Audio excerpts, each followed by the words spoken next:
تناديني أنا لي اسم أهوى. لا تناديني أنا لي اسم أهوى. هل تريد أن تعيش في الغابة أو في المدن؟ الخرجات والسيارات والجبال كلنا هذا مرادنا. الخرجات والزيارات ونقول كلنا هذا مرادنا. تحلو الحياة تحلو الحياة تصفو الحياة تحلو الحياة تصفو الحياة في الغابة الخضراء. وعليكم السلام ورحمة الله. نضحك ونفرح نحيا نمرح.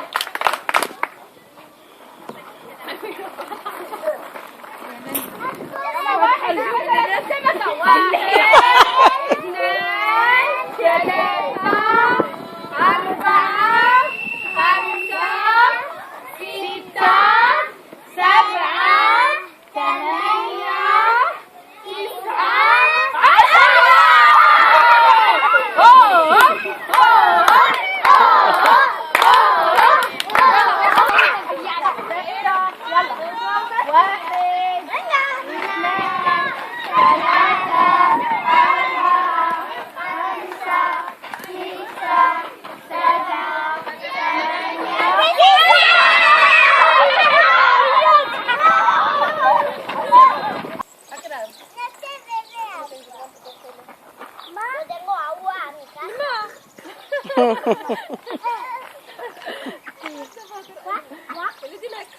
Dando de comer a ti también. Cuac, cuac, cuac.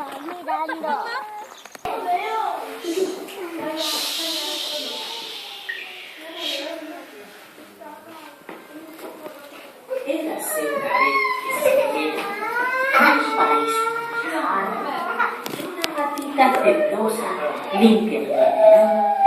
Tenía un gatito vecino que era muy desordenado, sucio y perezoso. La gatita cada mañana se levantaba al fajr para rezar mientras su vecino roncaba plácidamente. Pero fijaros cómo sigue la historia.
No se da cuenta de nada.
¿Sabéis para qué son estas bolsas? No, sí, ¿Sí? para tirar basura. Pero una es de color azul, Papel. otra es de color verde Para reciclar. y la otra es de amarillo. ¿Y este? De marrón. ¿Y qué hay que tirar aquí? Basura. La basura, pero ¿cuál? Orgánica. Esta, la que nos comemos aquí. Y aquí, ¿qué tiramos en la amarilla? El plástico. Muy bien, el plástico. ¿Y qué tiramos aquí? Cristales. Muy bien, cristales. Y aquí papel. Y aquí papel. ¿Y qué tenemos que hacer con las plantas? Regalas. Y cuidarlas, ¿verdad? Y muy importante, para que el Shaitán no nos moleste por la mañana, ¿qué hay que hacer? La hora de levantarse a rezar. Muy bien. Sí.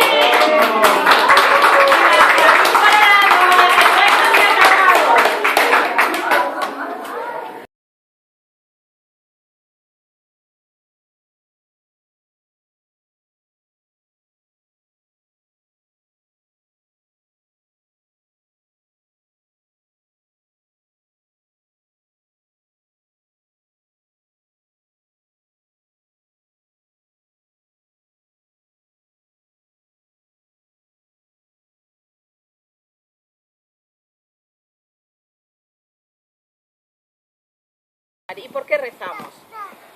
Estamos para...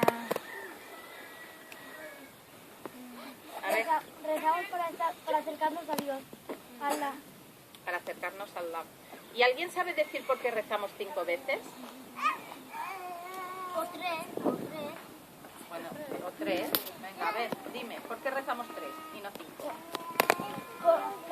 Porque para salirnos de cosas malas, cuando rezamos se borran. Muy bien, entre salat y salat, si hacemos algo malo, se borra.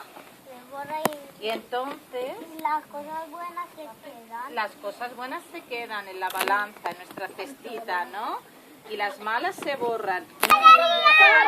O sea que para hacer el salat hay que estar concentrados, porque le rezamos a Allah, ¿verdad? Concentrados y miramos. Muy bien, hay que mirar un punto en el suelo. Sabéis muchas cosas del salat. ¿Cuántos de vosotros van a hacer el salat a partir de hoy? ¿Sí? Inshallah.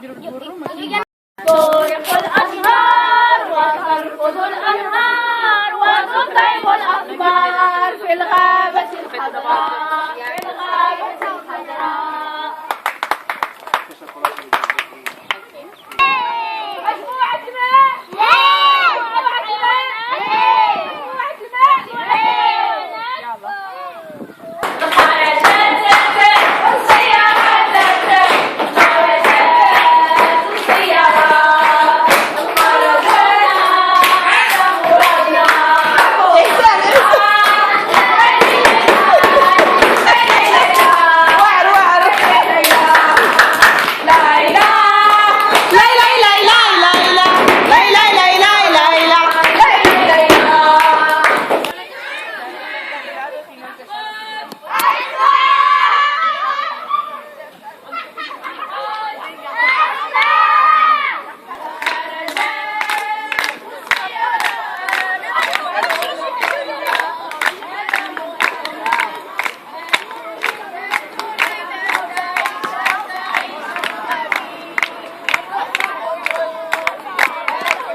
Porque antes estaba caminando como No, è un momento.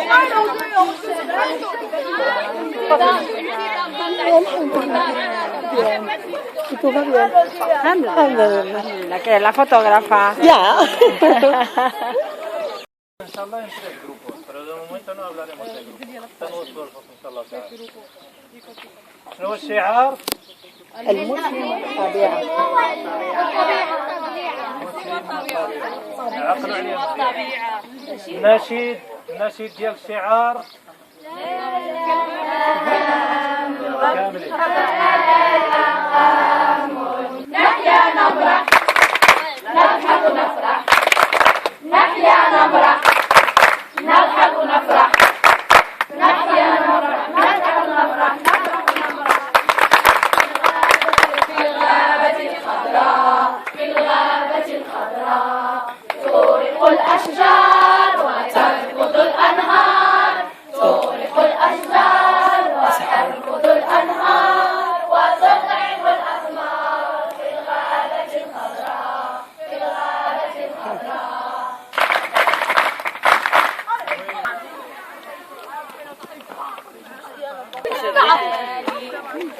يصعد شوامخ الجبال Bueno, la tuya y la de tu madre. Lo dice Lilia. Lo dice Lilia. أجي سفافة هي اللي تخوي بها بيها بالسفافة. Muy bien. سيوصل يونس عاد بحقكم السرعة يلا دغيا أنا عندي باش بداو 7 دقائق باش بداو من قبيلة. ثم في حق 3 دقائق ولا 4.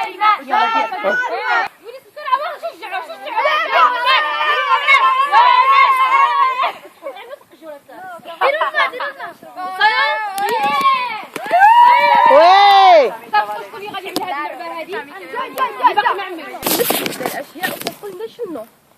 مريم نعمل شنو هذا؟ إحسان العدس مزيان ثانية هنا.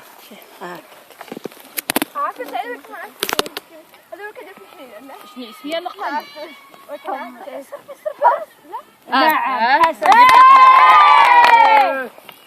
لوبيا بغيت هذاك بزاف الروز صافي مزيان اجي فدوى صافي نحيد كانيلا العربية القرفة وين هدي راسك هدي راسك. هذه واخا ما نعرفوش منها شنو هي دوقة عمل دقنا الحار شنو هذا مرضي ديرها في الفلفلة سميتها هذا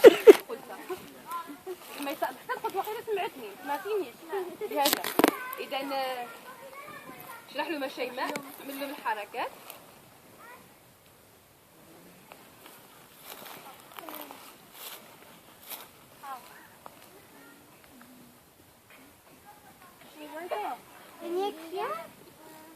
العرب ما تفوش كتحسب واحد الكلمة خطأ أحسنتي اللي عارفة غادي يجي يصل كلمة وحنا نقراوها صافي لقيتوا الاجزاء كاملين. جوج كذا عن أنس رضي الله عنه قال رسول الله صلى الله عليه وسلم ما من مسلم يغرس غرسا أو يزرع زرعا فيأكل منه طيرا أو إنسان أو بهيمة إلا كان له به صدقة.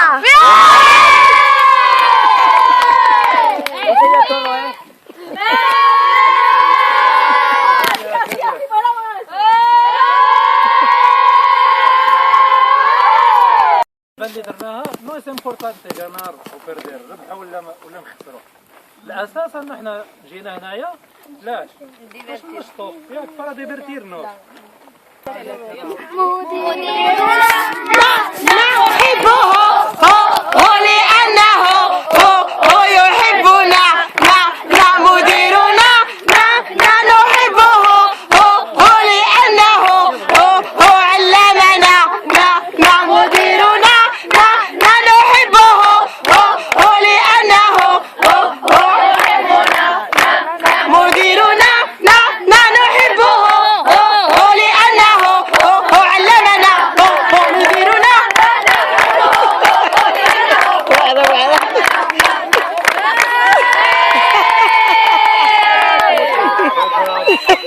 بارك الله فيكم.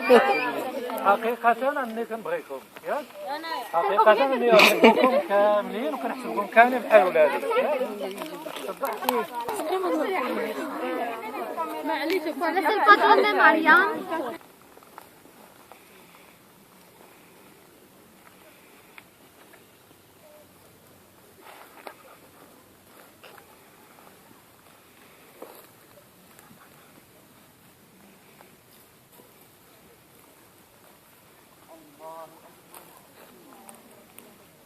أنا ما كيقطعوا في الأشجار حتى شي وقت غادي نلقاو بلاش ياك خافين ما هزيت عينيك ما تلقى والو غير السماء والأرض مواطية والأشجار عارفين شنو كيديروا؟ هو كيعطيونا أوكسيجين ياك كيديروا لنا الظل وشنو أخر؟ اللي ديال الفروت وزيادة على هادشي هذا كيجيبوا لنا كيجيبوا الشتا abrí rosy y dejarlo.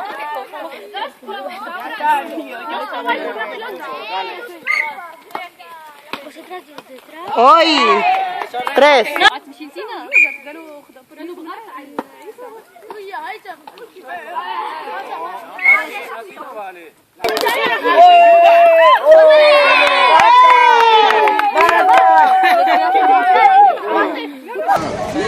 لينا طلعنا لا نشوف التليفون ديالك رقم التليفون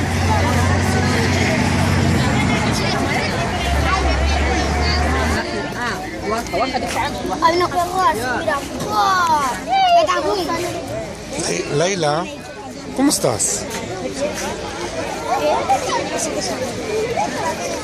A mí.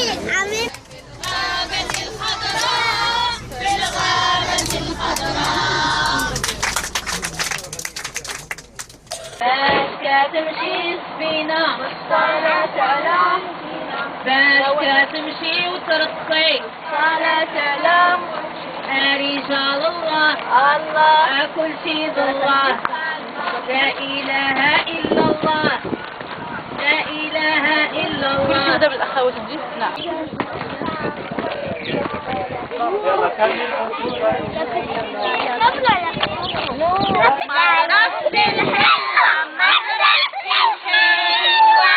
Esto es un huerto ecológico. Veréis que aquí no utilizan ningún pesticida. Es completamente ecológico. Ni utilizan abonos químicos, utilizan abonos naturales. No, están bien. Claro, por eso vienen las abejas, porque saben que aquí no tienen peligro de comer. Y si no tenemos abejas, no tenemos miel. ¿Y qué dice el Corán sobre la miel? ¿Alguien sabe decirme qué dice el Corán sobre la miel? No, habla en todo el Corán de la miel. ¿Pero qué beneficios dice que tiene la miel para el hombre? Para las enfermedades. Muy bien, para las enfermedades.